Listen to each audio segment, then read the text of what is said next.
글쎄요, 이번 대책은 70대책이라고 불러야 할까요? 정부가 오늘 22번째 부동산 대책을 내놨습니다. 들끓는 부동산 민심에 김현미 국토교토부 장관에 대한 책임론이 더욱 확산되고 있는데 일단 오늘 청와대는 선을 그었습니다. 인사는 대통령의 일이니까요. 함부로 말하는 것은 직전 총리로서 적절하지 않다고 생각합니다만 정부도 여러 가지 생각을 하고 있을 것입니다. 신속히 김현미 국토부 장관 교체하고 전문가들의 의견을 들어서 시장 원리에 맞는 정책을 펴야 하지. 이 부동산 정책 구체적인 얘기는 저희 잠시 뒤에 짚어보기로 이현정 의원님. 네. 6.17 대책이 나온 지 한 달도 안 됐잖아요. 근데 또 네. 대책을 내놨는데 청와대는 일단 김현미 장관 경질설, 교체설에 대해서는 일축한 것 같습니다. 제가 예측 한번 해볼까요? 다음 달에 또 나올 겁니다. 대책 그러니까 이게 어떤 면에서 보면 지금 22번째니까요. 23번, 4번, 그거야 별로 어렵지 않는 것이죠. 거의 매달 행사처럼 저렇게 이제 부동산 대책을 발표를 하고 있고 발표하자마자 또 집값도 뜁니다.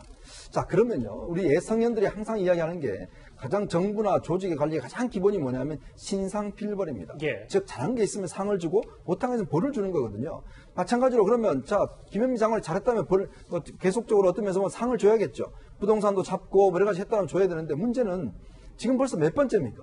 지금 집권 이후에 계속 지금 하고 있는 건데 지금 국민들이 느끼는 감정하고 이 부동산 정책이 정말 잘못됐다라고 많은 국민들이 지금 느끼고 있어요. 여론조사를 해보면. 그러나 정부는 잘못한 게 없다는 겁니다. 제대로 작동되고 있다는 거예요. 여기서 너무나 간격이 심한 거 아니겠습니까? 자, 그렇게 해서 지금 야당이나 이 여당 일각에서도 지금 좀 바꿔줘야 된다는 이야기를 하고 있음에도 불구하고 청와대는 오늘 바꿀 계획이 없다라고 이야기를 하는데 모르겠습니다. 여론조사가 얼마나 내려가야 바꿀지 한번 두고 보겠습니다.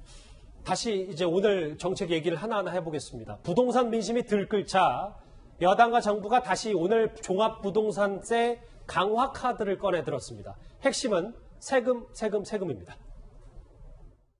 취득세와 보유세와 양도세 부과가 모두 대폭 강화되어 주택에 대한 단기 보유자, 다주택자의 경우 부동산 투기의 이익이 사실상 발생하지 않도록 하겠다는 것이 정부의 생각입니다. 재건축에 대한 규제 완화는 현재는 생각하고 있지 않습니다. 전세 대출이 늘어나는 것들, 이런 것들이 사실은 전세 시장에 어려움을 주는 요인 중에 하나. 결국은 이번 22번째 대책도 이영 변호사님, 이 취득세, 보유세, 양도세, 종합부동산세까지 세금으로 일단 집값을 안정시키겠다는 게 정부의 목표인 것 같더라고요. 그렇죠. 세금을 통해서 수요를 억제하겠다는 겁니다. 결국은. 그래서 이제 부동산을 취득할 때 발생하는 취득세 높이겠고, 그다음에 보유하고 있는 동안에 이제 내야 되는 보유세, 이제 종부세죠. 그다음에 이제 부동산을 매각할 때 그 차익에 대해서 양도소득세를 이제 부과하게 되는데 이 모든 세금들을 지금 대폭 인상하겠다. 그래서 2주택자 같은 경우는 지금 최고 62%까지 과세하겠다는 거고요. 그다음에 3주택 이상이면은 양도세율을 무려 72%로 상향하겠다는 거는 다른 비용 같은 거 빼면 사실상 양도 차익이 없어지게끔 하겠다라는 것이거든요. 이런 식으로 해서 지금 수요를 아주 억제하겠다. 증세를 통해서 좀 이러한 이야기를 하고 있는 것입니다. 글쎄요, 여론조사 결과도 잠시 뒤에 저희가 한번 짚어볼 텐데, 구장 차장. 네. 근데 아까 김현미 장관이 재건축 규제 완화는 검토하고 있지 않다고 했거든요. 그러면 정부가 오늘 수요 억제는 이호영 변호사 설명을 잘 해주셨는데, 네. 공급을 어떻게 하겠다는 건지에 대해서는 얘기가 나왔습니까? 아직 안 나왔습니다.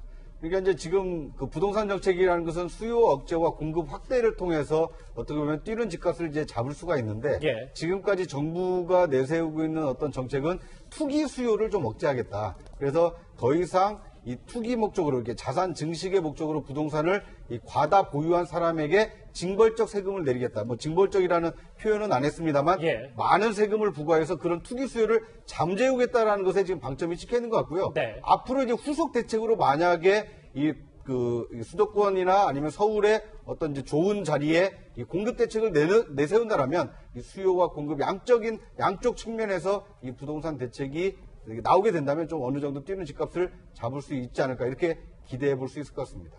6.17 대책이 나온 지 채 한 달도 되지 않아서 오늘 또 정부가 대책을 발표를 했는데 이거는 또 시장에 얼마나 먹힐 수 있을지 저희도 한번 유심히 지켜보도록 하겠습니다.